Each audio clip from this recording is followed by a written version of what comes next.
Les 5 peurs à surmonter dans une reconquête. Bonjour à toutes et à tous et bienvenue sur ma chaîne Esther Valentin, votre coach spécialisé en vie sentimentale. Et aujourd'hui, on va voir 5 peurs qu'on retrouve lors d'une reconquête. 5 peurs que vous allez surmonter et il est important d'en prendre conscience pour avoir les bonnes réponses et la bonne attitude dans votre reconquête. Elles ne doivent pas venir influencer vos actions, vos agissements, votre reconquête tout simplement. Et pour ça, il faut déjà en prendre conscience, on va les voir ensemble.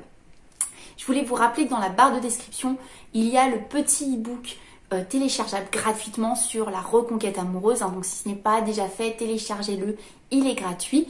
Si vous êtes nouveau sur cette chaîne, bienvenue. N'hésitez pas à vous abonner, j'aborde ici tout le thème de la vie sentimentale, de fond, en comble, partout, en travers, en large. Bref, la vie sentimentale, c'est mon domaine. Et si vous aimez cette vidéo, n'hésitez pas à la liker. Ça me fait toujours très plaisir et ça aide cette chaîne à se développer. Et elle grandit à une vitesse folle. Merci à cette belle communauté en train de se créer. Merci à vos commentaires. Merci à votre soutien. Je trouve ça incroyable et je vous en remercie. On va en revenir à ces 5 peurs. La première, on va attaquer tout de suite, ça va être la peur de l'oubli. C'est une peur de l'esprit humain. C'est vraiment une des plus grandes peurs. C'est naturel.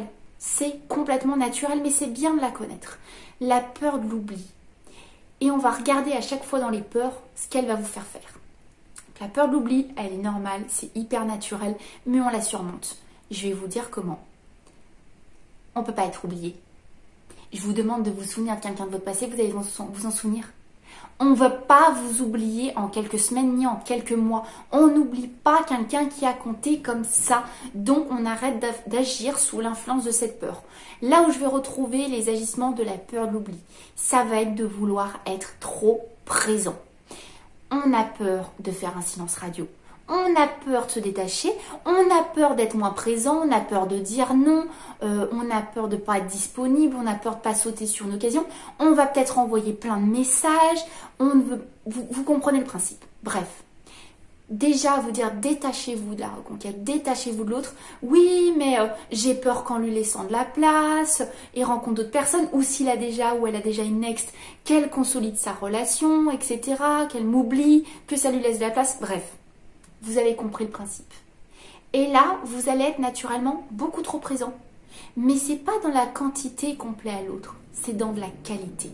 Ça, on le voit dans les autres vidéos, vous savez la méthode, vous savez comment il faut fonctionner, mais vous comprenez une de vos influences négatives. La peur de l'oubli qui vous fait agir et surréagir. Vous voulez être présent en termes de quantité. On ne va pas vous oublier. Je vous assure. La deuxième peur qu'on retrouve énormément dans la reconquête, c'est la peur du changement. On veut s'accrocher au passé. Donc vous avez vraiment peur de mettre en place des changements. Peur par exemple de ne pas répondre de la même manière qu'avant, de ne pas continuer le lien. On va le voir, ça va aller avec la peur suivante. La peur du changement. Sachez aussi que l'esprit humain, vous allez voir, ces peurs sont très naturelles. L'esprit humain a une résistance au changement. Donc vous avez peur de vous détacher, vous allez vous mettre tout miser sur votre reconquête, vous n'arrivez pas à adopter la bonne attitude de détachement et de vous dire que tout votre avenir n'est pas sur cette reconquête parce que vous avez peur du changement. Votre cerveau va vous faire croire, vu qu'il voit du vide dans l'avenir. L'avenir, un changement pour lui, c'est du vide. Il déteste le vide. Le cerveau déteste le vide. Donc qu'est-ce qu'il fait ? Ce qu'on appelle la résistance au changement, c'est qu'il vous accroche à ce que vous connaissez. Ce que vous connaissez, la relation. Et même si elle a une rupture, c'est là que votre cerveau a des connaissances. Donc, il va vous rattacher à ça. Et vous avez du mal à mettre en place les actions de la reconquête qui ne sont pas dans votre intuition, mais votre intuition, elle est actuellement influencée par cette peur du changement. La troisième peur que vous devez surmonter, donc que vous devez avoir conscience dans une reconquête, c'est la peur de perdre l'autre. Ce qu'elle va vous faire faire, cette peur, elle va vous faire vouloir reconquérir l'autre grâce aux liens existants. Ça peut être les enfants, ça peut être la maison, ça peut être un pack, ça peut être les services que vous aviez l'habitude de lui rendre.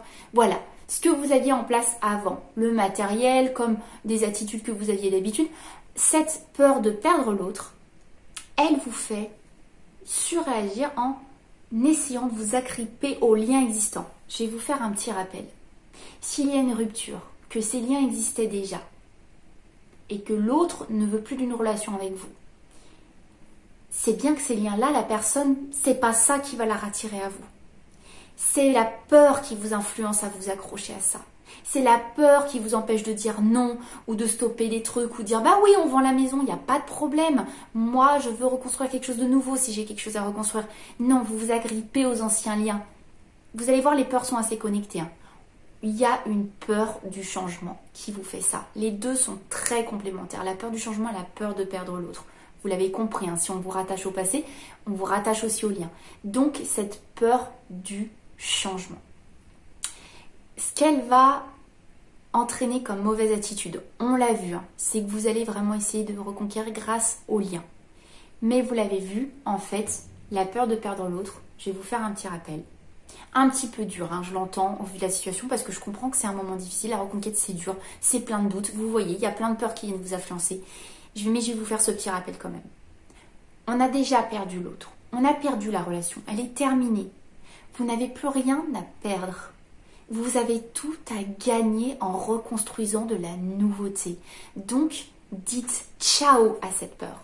Bye, je veux plus de toi. Je ne peux pas m'accrocher au passé, c'est pas ça que je veux de la nouveauté. Et ce n'est pas en m'accrochant au passé que je vais créer du nouveau. Donc ça, c'est uniquement votre peur de perdre l'autre qui parle. Vous avez perdu l'autre. Il n'est plus dans votre vie amoureuse. Ce n'est plus votre partenaire amoureux, vous n'êtes plus son partenaire amoureux. Donc ne vous raccrochez pas à ça. Tournez-vous vers l'avenir. Plus vous vous tournez vers le passé, moins vous avez d'énergie pour construire quelque chose maintenant. Tout simplement. La quatrième peur à surmonter pendant une reconquête, c'est la peur d'être sincère. La peur, que vous ne valez pas grand-chose. Ça, c'est aussi naturel. Dans une reconquête, vous vous placez naturellement en dessous de l'autre, vous mettez l'autre sur un piédestal, vous l'idéalisez très clairement. Donc, quand je dis la peur d'être sincère, c'est vous n'osez pas dire « il y a des choses qui ne me convenaient pas ». Non, vous voulez vous concentrer que sur le positif. C'est un réflexe naturel du cerveau. Après une rupture, on fait une sorte de deuxième coup de foudre où on recrée les mêmes hormones qu'un début de relation. Et en début de relation, vous savez quoi? On idéalise l'autre. On se crée un imaginaire où, pour l'instant, on n'imagine que du positif. Donc, n'ayez pas peur. Une reconquête, vous savez sur quoi elle démarre bien? Sur les bonnes bases? C'est d'être sincère, c'est de voir le négatif, d'être aussi objectif sur le négatif que le positif. Le positif, on le sait, il existe, sinon vous ne seriez pas en reconquête. Mais soyez sincère. Dites que ça vous saoulait dans votre relation. Qu'il y a des points négatifs sur votre partenaire aussi, votre ex-partenaire. Oui, il s'engageait pas là où je voulais. Oui, il faisait ça qui allait pas. Oui, ça c'était chiant. Soyez sincère, ça vous aidera dans votre détachement. Ça vous aidera à ne pas être trop en attente. Je vous assure que ça vous aidera à avoir une meilleure attitude. La peur d'être sincère, vous avez la sensation inconsciemment que si vous dites qu'il y a des choses que j'aime pas, ça décrédibilise votre reconquête. Au contraire.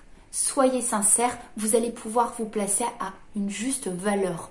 Tant que vous n'êtes pas sincère, vous vous dévalorisez dans la reconquête, vous n'adopterez pas la bonne attitude. Vous ne serez pas attirant. Et la dernière peur, la cinquième que vous devez surmonter dans la reconquête, c'est la peur d'être seul. La peur d'être seul, je vais vraiment insister, ce n'est pas la raison qui doit vous pousser à une reconquête. Je vais même mettre une petite parenthèse, est-ce que ça ne montrerait pas une forme de dépendance?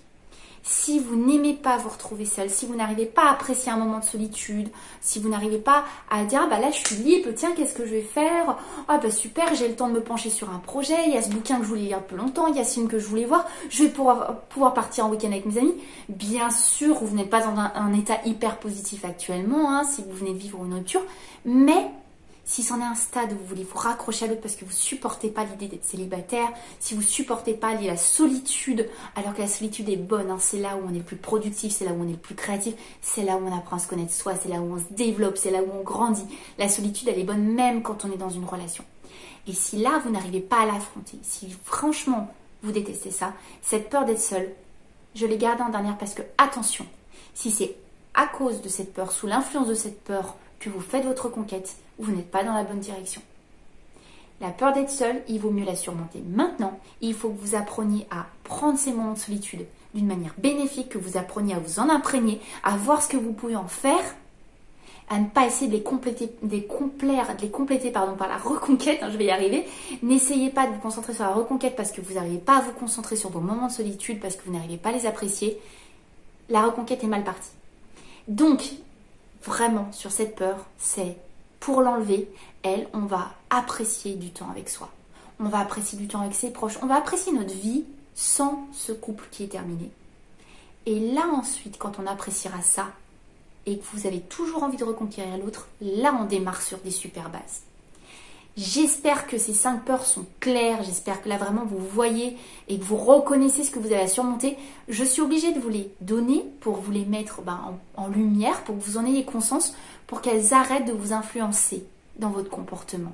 Ces peurs-là, elles sont fortes, mais ça commence par en avoir conscience pour dire non, ok, je sais que là c'est en train de m'influencer. Je le sais, c'est connu. Il y a besoin que ce soit connu pour commencer à y surmonter. Et ensuite, quand vous ne vous laissez plus influencer par ces peurs, vous pouvez vraiment passer votre énergie dans une vraie reconquête amoureuse. En commençant par bien vous occuper de vous et vous réestimer à votre juste valeur. Si ces conseils vous ont plu, si la vidéo vous convient, vous plaît, n'hésitez pas à la liker, ça me fait très plaisir comme je vous l'ai dit en début de vidéo. Et vous savez très bien que de mon côté, je vous lâche pas, comme d'habitude, et qu'on se retrouve très très vite pour une prochaine vidéo. Bye bye.